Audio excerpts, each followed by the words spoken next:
நாடு முழுக்க பல்வேறு குற்ற சம்பவங்கள் நடந்துட்டு தான் இருக்கு. காவல்துறையினரும் விசாரிச்சுட்டு தான் இருக்காங்க. அது மாதிரியான குற்றங்களின் தொகுப்பு தான் நிகழ்தகவு.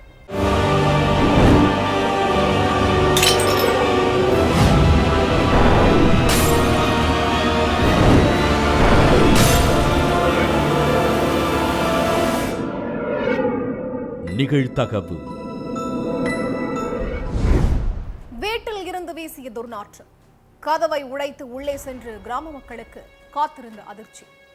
வீட்டிற்குள் அழுகிய நிலையில் பெண் சடலமாக கிடந்த கொடூரம். பெண்ணை கத்தியால் குத்தி கொலை செய்துவிட்டு தப்பி ஓடிய கொலையாளி சிக்கினானா?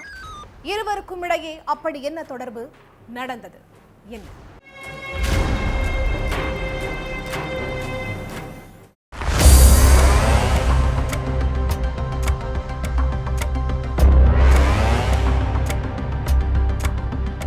பக்கத்து வீட்டுக்குள்ள இருந்து கடுமையான துர்நாற்றம் வீசியிருக்கு. அந்த வீட்டுல இருந்து ஏன் இப்படி நாற்றம் வீசுதுன்னு நினைச்ச கிராம மக்கள் காசமாங்கிற பொண்ணோட வீட்டுக்கு போய் பார்த்திருக்காங்க. அப்போ வீடு வெளிப்பக்கமா பூட்டி கிடந்திருக்கு. வீடு பூட்டி கிடந்ததை வச்சு சந்தேகப்பட்ட கிராம மக்கள் இந்த வீட்டுக்குள்ள ஏதோ ஒண்ணு நடந்திருக்குன்னு நினைச்சு வீட்டு கதவை உடைச்சிட்டு உள்ள போய் பார்த்திருக்காங்க. அங்க உடல் ஃபுல்லா கத்தி குத்து காயங்களோட அழுகி போன நிலையில காசம்மாவின் சடலம் கிடந்திருக்கு. அதை பார்த்து அதிர்ச்சியடைந்த கிராம மக்கள் போலீஸ் ஸ்டேஷனுக்கு போன் பண்ணி தகவலை சொன்னாங்க. உடனடியா ஸ்பாட்டுக்கு வந்த போலீஸ் சடலத்தை மீட்டு போஸ்ட்மார்ட்டத்துக்கு அனுப்பி வச்சாங்க. அடுத்து காசம்மாவை கொன்னது யாரு, அவங்களுக்கு யாரு கூடவாவது முன்பகை இருக்கான்னு தெரிஞ்சுக்க கிராம மக்கள் கிட்ட விசாரணையில இறங்குனாங்க. ஆனா கிராம மக்கள் கிட்ட இருந்து எந்த ஒரு துப்பும் கிடைக்கல. அதுக்கப்புறம் வீட்டுல கிடந்த காசம்மாவோட செல்போனை கைப்பற்றின போலீஸ் அவங்களுக்கு யார் அடிக்கடி போன் பண்ணிருக்கா, யாருக்கிட்ட இருந்து லாஸ்ட் கால் வந்திருக்குன்னு மொத்த டீட்டெயில்ஸையும் எடுத்து விசாரிக்க ஆரம்பிச்சாங்க. அதுபடி சந்தோஷ்ங்கிற நபர்கிட்ட இருந்து லாஸ்ட் கால் வந்திருக்குன்னு கண்டுபிடிச்ச கர்நாடகா பெலகவி போலீஸ் சந்தோஷுக்கும் காசம்மாவுக்கும் இடையில என்ன தொடர்புன்னு விசாரிக்க ஆரம்பிச்சாங்க. காக்வாட் தாலுகா பனச்வாட் பகுதியைச் சேர்ந்த சந்தோஷ் போலீஸ் கான்ஸ்டபிளா வேலை செஞ்சுட்டு இருக்காரு. இவரும் பெலவடி கிராமத்தை சேர்ந்த பஸ் கண்டக்டர் காசம்மாவும் 13 வருஷத்துக்கு முன்னாடி திருமணம் செஞ்சுக்கிட்டாங்க. கல்யாணமான புதுசுல காசம்மாவை நல்லபடியா பார்த்துக்கிட்ட சந்தோஷ் அதுக்கடுத்து அவங்களோட நடத்தையில சந்தேகப்பட ஆரம்பிச்சிருக்காரு. கொஞ்ச நாளைக்கு முன்னாடி காசம்மா நைட் நேரத்துல வேலை விஷயமா ஊழியர் ஒருத்தர்கிட்ட போன் பேசிட்டு இருந்தாங்க. அதை பார்த்த சந்தோஷ் யார்கிட்ட இந்த நேரத்துல போன் பேசிட்டு இருக்குன்னு அவங்க மேல சந்தேகப்பட்டு தகாத வார்த்தைகளால திட்டியிருக்காரு. கணவனோட நடவடிக்கையை பார்த்து கடும் கோபமான காசம்மா, நான் வேலை விஷயமா போன் பேசினா கூட நீ என் மேல சந்தேகப்பட்டு என்னைய போட்டு அடிச்சு டார்ச்சர் பண்ற, உன்னோட இந்த நடவடிக்கை எனக்கு சுத்தமா பிடிக்கலன்னு சொல்லியிருக்காங்க. அதுக்கு சந்தோஷ், எனக்கு உண்மையில சந்தேகமா இருக்கு, அதனால நீ இனிமே வேலைக்கு போக கூடாதுன்னு ஆக்ரோஷமா சண்டை போட்டிருக்காரு. கணவனோட பேச்சை கேட்டு மன உளைச்சலுக்கு ஆளான காசம்மா, நீ சொல்றத என்னால கேட்க முடியாது, நான் கஷ்டப்பட்டு வாங்கின வேலை, அதை என்னால விட முடியாதுன்னு பிடிவாதமா சொல்லிட்டாங்க. இதனால 2 பேருக்கு இடையில பிரச்சனை பூதாகரமா வெடிச்சிருக்கு. ஒரு கட்டத்துல வீட்டை விட்டு வெளியேறின காசம்மா சவதத்தியில உள்ள ஒரு வாடகை வீட்டுல தனியா வசிக்க ஆரம்பிச்சாங்க. அடுத்து டிவோர்ஸ் கேட்டு கோர்ட்ல கேஸ் போட்டிருக்காங்க காசம்மா. ஆனா அப்பவும் திருந்தாத சந்தோஷ் டெய்லி காசம்மாவோட வீட்டுக்கு போயிட்டு அவங்கள டார்ச்சர் பண்றதையே வழக்கமா வச்சுட்டு இருந்திருக்காரு. சம்பவத்தன்னைக்கு மறுபடியும் காசம்மாவோட வீட்டுக்கு போன சந்தோஷ் அவங்கள பத்தி தப்பா பேசி தகாத வார்த்தைகளால திட்டி பிரச்சனை பண்ணியிருக்காரு. பதிலுக்கு காசம்மாவும் சந்தோஷ தகாத வார்த்தைகளால திட்ட அதை கேட்டு ஆத்திரமடைஞ்ச சந்தோஷ் மறைச்சு வச்சிருந்த கத்தியை எடுத்து காசம்மாவை சரமாரியா குத்தி கொன்னு இருக்காரு. அடுத்து காசம்மாவோட கழுத்தை கொடூரமா அறுத்து கொலை செஞ்சுட்டு தப்பிச்சு போயிருக்காரு சந்தோஷ். இந்த விசாரணை முடிவுல எல்லா உண்மைகளையும் தெரிஞ்சுக்கிட்ட போலீஸ் சிசிடிவி காட்சிகளை வச்சும் செல்போன் நம்பரை ட்ரேஸ் பண்ணியும் தலைமறைவா இருக்கிற சந்தோஷ வலை வீசி தேடிட்டு இருக்காங்க. அண்ணனை பார்க்க வீட்டிற்கு சென்ற தம்பி நடு வீட்டில் தூக்கில் தொங்கியபடி பிணமாக கிடந்த அண்ணன். சடலத்தின் அருகே கழுத்தில் காயங்களோடு உயிரிழந்து கிடந்த பிள்ளைகள். பெற்ற மகன்களை கொலை செய்துவிட்டு தந்தை தூக்கிட்டு தற்கொலை செய்து கொண்டது ஏன்? நடந்தது என்ன?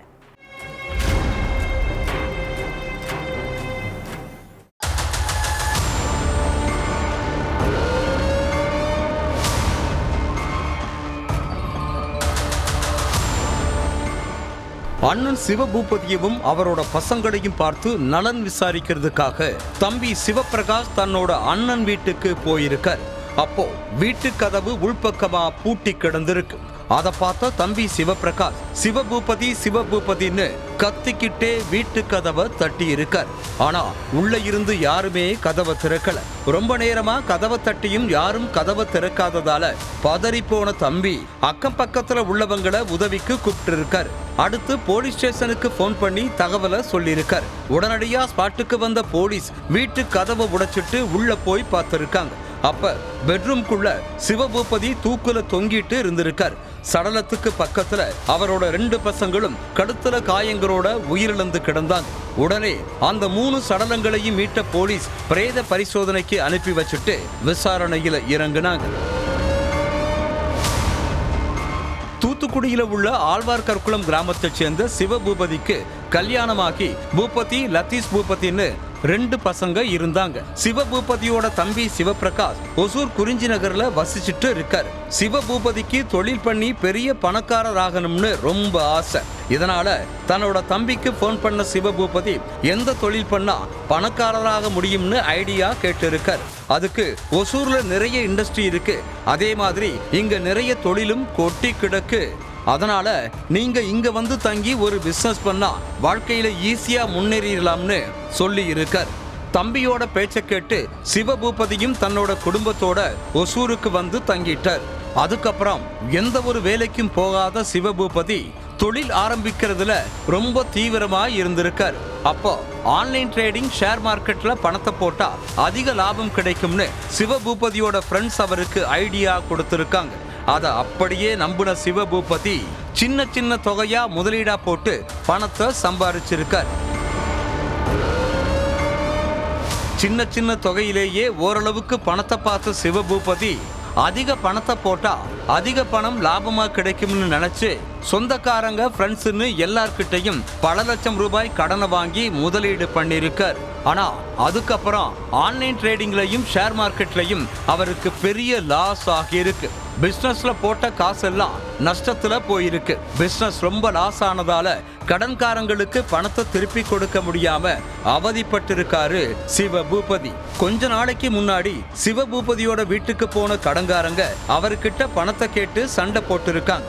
அப்போ சிவபூபதி, எனக்கு பிசினஸ்ல ரொம்ப லாஸ் ஆகிருச்சு, என்னால இப்போதைக்கு உங்க பணத்தை திருப்பி கொடுக்க முடியாது, அதனால எனக்கு கொஞ்சம் டைம் கொடுங்க, கூடிய சீக்கிரத்துல ஏதாவது ஒரு வேலைக்கு போயாவது உங்க பணத்தை திருப்பி கொடுத்துறேன்னு சொல்லி இருக்கார். கொடுத்த காசை திருப்பி கொடுக்க முடியலன்னா நீ எல்லாம் எதுக்கு கடன் வாங்குறன்னு சொல்லி சிவபூபதிய தகாத வார்த்தைகளால திட்டி இருக்காங்க கடன்காரங்க. இதனால சிவபூபதி ரொம்ப மன உளைச்சலுக்கு ஆளாகி இருக்கார். பல லட்சம் கடனை எப்படி திருப்பி அடைக்கிறதுன்னு மனசுக்குள்ள அழுது புலம்புன சிவபூபதி பசங்களை கொலை பண்ணிட்டு சூசைட் பண்ணிக்கிறது தான் ஒரே வழின்னு முடிவு பண்ணியிருக்கார். சம்பவத்தன்னைக்கு சிவபூபதியும் அவரோட பசங்களும் வீட்டுல தனியா இருந்திருக்காங்க. அப்ப 2 பசங்களையும் கழுத்தை நெரிச்சு கொடூரமா கொன்ன சிவபூபதி தன்னோட அறையிலேயே தூக்கு மாட்டி சூசைட் பண்ணிக்கிட்டார்.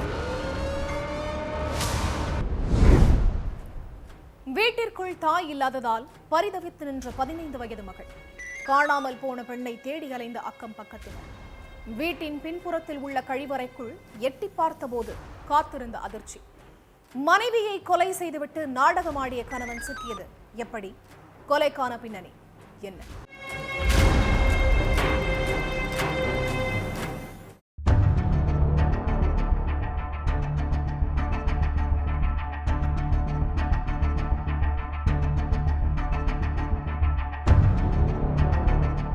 காலையில ஸ்கூலுக்கு போயிட்டு சாயங்காலம் வீட்டுக்கு வந்த 15 வயசு மகள் அம்மான்னு கூப்பிட்டுக்கிட்டே தான் வாசல்ல காலடி எடுத்து வச்சிருக்காங்க. ஆனா வீட்டுக்குள்ள தாய் ரேஷ்மா இல்லாததால சிறுமி ஒன்னும் புரியாம தவிச்சிட்டு இருந்தாங்க.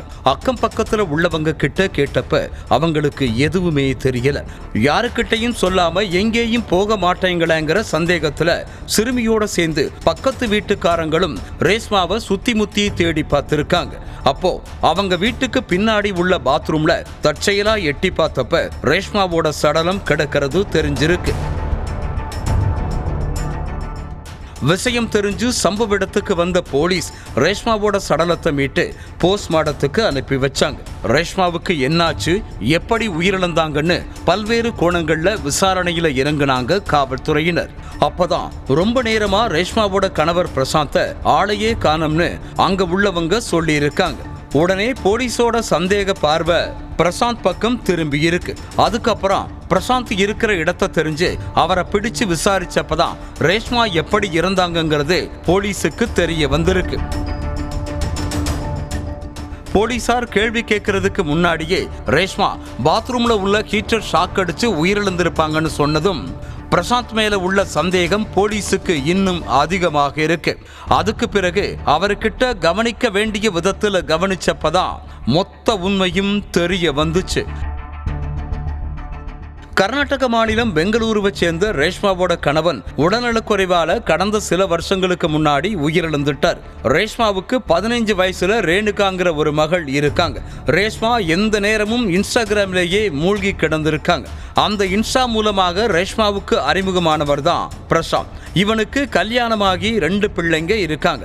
ஆனா 3 வருஷத்துக்கு முன்னாடியே மனைவி கூட விவாகரத்து வாங்கிட்டு தனியாதான் வாழ்ந்துட்டு இருந்திருக்கான். இன்ஸ்டா மூலமா பழக்கமான ரேஷ்மாவும் பிரசாந்தும் 2 பேரும் போன் நம்பரை பரிமாறிக்கிட்டு மணிக்கணக்கில் பேசிட்டு இருந்திருக்காங்க. ஒரு கட்டத்துல வீட்டு அட்ரஸையும் பரிமாறிக்க பிரசாந்த் அடிக்கடி ரேஷ்மாவை பார்க்க வீட்டுக்கு போறதும் வர்றதுமா இருந்திருக்கான். ரேஷ்மா கூட அடிக்கடி தனிமையில சந்திச்சு எல்லை மீறி பழகிட்டு இருந்த பிரசாந்த் ரேஷ்மாவோட அன்பும் பாசமும் தனக்கு மட்டும்தான் கிடைக்கணும், அதுவும் கடைசி வரை கிடைக்கணும்னு ஆசைப்பட்டிருக்கான். அதுக்கப்புறம் ரேஷ்மாவும் பிரசாந்தும் கடந்த 9 மாதங்களுக்கு முன்னாடி கல்யாணமும் பண்ணிக்கிட்டாங்க. கல்யாணமாகி சில நாட்கள் மட்டுமே சந்தோஷமா இருந்த தம்பதிக்குள்ள அடிக்கடி சண்டை வர ஆரம்பிச்சிருக்கு. மனைவி ரேஷ்மாவுக்கு போன் பண்ணப்பெல்லாம் போன் பிஸினே வந்திருக்கு. இதுதான் எல்லா பிரச்சனைக்கும் ஆரம்ப புள்ளியாகவே இருந்திருக்கு. எப்ப பார்த்தாலும் செல்போன்ல பேசுறது, ஆன்லைன்லேயே இருக்கிறதுன்னு ரேஷ்மாவோட நடவடிக்கையில நிறைய மாற்றம் இருந்ததால மனைவியோட நடத்தை மேல பிரசாந்துக்கு சந்தேகம் வந்திருக்கு. அதனாலேயே கணவன் மனைவிக்கு இடையில அடிக்கடி வாய் தகராறும் ஏற்பட்டு இருக்கு. சம்பவத்தன்னைக்கு வழக்கம் போல வேலைக்கு வெளியே போயிட்டு மதியம் வீட்டுக்கு வந்திருக்கான் பிரசாந்த். அப்போ ரேஷ்மா வீட்டுல உட்கார்ந்து யாருக்கிட்டையோ போன்ல சிரிச்சு பேசிட்டு இருந்ததா சொல்லப்படுது. நான் வீட்டுக்கு வந்து ரொம்ப நேரமாகுது, எனக்கு சாப்பாடு வைக்காம யாருக்கிட்ட இப்படி சிரிச்சு பேசிட்டு இருக்கன்னு மனைவி ரேஷ்மாவை ஆவேசமா கேட்டிருக்கான் பிரசாந்த். அப்பவும் கணவரோட பேச்ச காது கொடுத்து கூட கேட்காத ரேஷ்மா போன் பேசிட்டே இருந்திருக்காங்க. இதனால மிருகமான பிரசாந்த் தன்னோட மனைவியை போட்டு சரமாரியா அடிச்சிருக்கான். இதுல வலி தாங்க முடியாத ரேஷ்மா கீழே சுருண்டு விழுந்துட்டாங்க. ஆனா அப்பவும் வெறியோட நின்னுட்டு இருந்த பிரசாந்த் மனைவியை தரதரன்னு பாத்ரூமுக்குள்ள இழுத்துட்டு போய் கழுத்தை நெரிச்சு கொடூரமா கொன்னிருக்கான். பட்டியலின பெண்ணை காதலித்த மாற்று சாதி இளைஞர், பெற்றோர் எதிர்ப்பால் வீட்டை விட்டு வெளியேறிய காதல் ஜோடி, திருந்து விட்டதாக கூறி மருமகளிடம் மன்னிப்பு கேட்டு நாடகமாடிய மாமனார், வீட்டிற்குள் சென்ற சில நிமிடங்களில் அரங்கேறிய பயங்கரம். நடந்தது என்ன?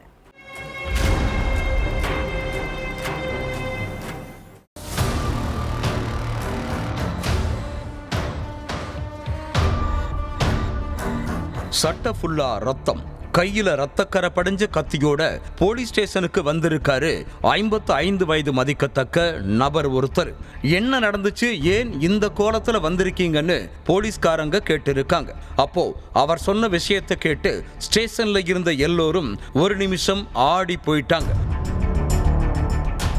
தெலங்கானா மாநிலம் ஆசிபாபாத் பக்கத்துல உள்ள கர்ரேங்கிற கிராமத்தை சேர்ந்தவர் சட்டையா.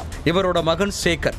இவங்க வசிக்கிற கிராமத்துக்கு பக்கத்து கிராமத்தை சேர்ந்தவங்க தான் 25 வயசான ராணி. விவசாயத்துக்கு தேவையான பொருட்களை டிராக்டர் மூலமா அந்த ஊருக்கு கொண்டு போறது தான் சேகரோட வேலை. அப்படி அந்த கிராமத்துக்கு அடிக்கடி போனப்பதான் ராணி கூட சேகருக்கு பழக்கம் ஏற்பட்டிருக்கு. சாதாரணமா பேசி பழக ஆரம்பிச்சவங்க கொஞ்ச நாள்லயே காதலர்களா மாறி இருக்காங்க. ராணி பட்டியலின சமூகத்தை சேர்ந்தவங்க, சேகர் மாற்று சமூகத்தை சேர்ந்தவர். அதனால அவங்க காதலுக்கு 2 பேரோட வீட்டுல இருந்தும் கடும் எதிர்ப்பு கிளம்பி இருக்கு. ராணியும் சேகரும் எவ்வளவோ போராடி பார்த்தாங்க. ஆனா 2 சைடு பெற்றோரும் கடைசி வரைக்கும் காதலுக்கு கிரீன் சிக்னல் காட்டவே இல்லை. இப்படியே விட்டா இவங்க நம்மள சேர விட மாட்டாங்கன்னு முடிவு பண்ண காதல் ஜோடி வீட்டை விட்டு வெளியேறி கல்யாணம் பண்ணிக்கிட்டாங்க.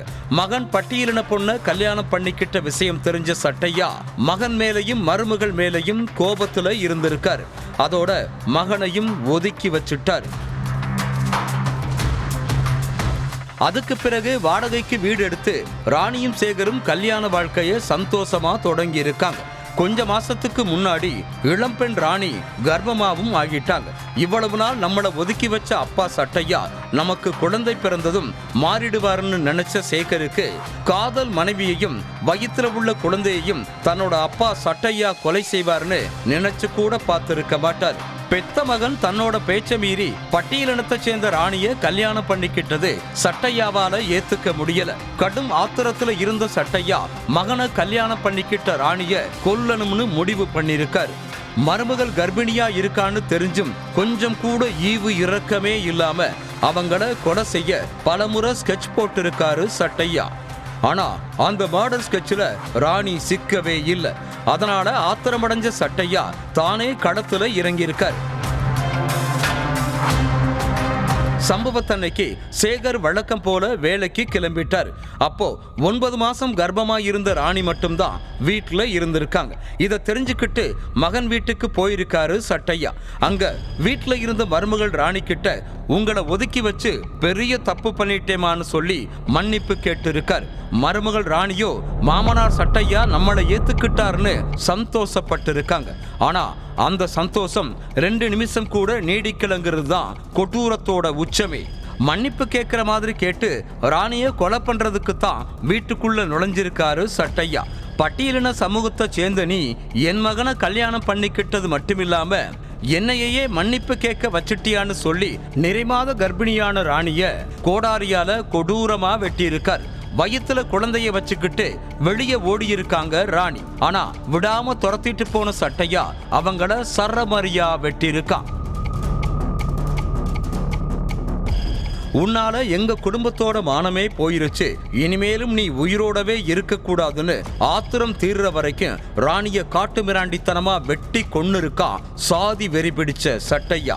இந்த சம்பவம் நடந்தது மதிய நேரத்துல. மக்கள் நடமாட்டம் அவ்வளவா இல்லாததால ராணியோட கதறல் சத்தம் யாருக்கும் கேட்கல. 9 மாச கர்ப்பிணி மருமகளை துடிக்க துடிக்க கொன்னுட்டு அடுத்த நொடியே நேரா போலீஸ் ஸ்டேஷனுக்கு போய் சரணடைஞ்சிருக்கான் சட்டையா. விசாரணைக்கு அப்புறம் சட்டையாவை கைது பண்ண போலீஸ் ராணியோட சடலத்தை போஸ்ட்மார்ட்டத்துக்கு அனுப்பி வச்சுட்டு தீவிர விசாரணை நடத்திட்டு இருக்காங்க. வாழ வேண்டிய பிள்ளைங்களை சாதிய காரணம் காட்டி கொல்ற சம்பவங்கள் நாளுக்கு நாள் அதிகரிச்சுட்டே தான் போகுது. இது ஒட்டுமொத்த நாட்டுக்கும் பேராபத்துன்னும் ஆணவ கொலைகள் நடக்காம இருக்க அரசு உரிய நடவடிக்கை எடுக்கணும்னு பொதுமக்கள் வலியுறுத்தி இருக்காங்க.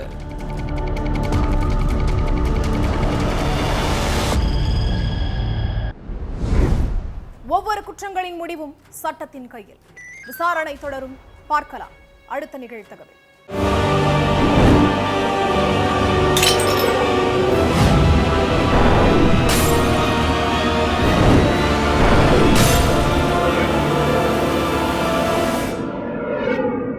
நிகழ்தகவு.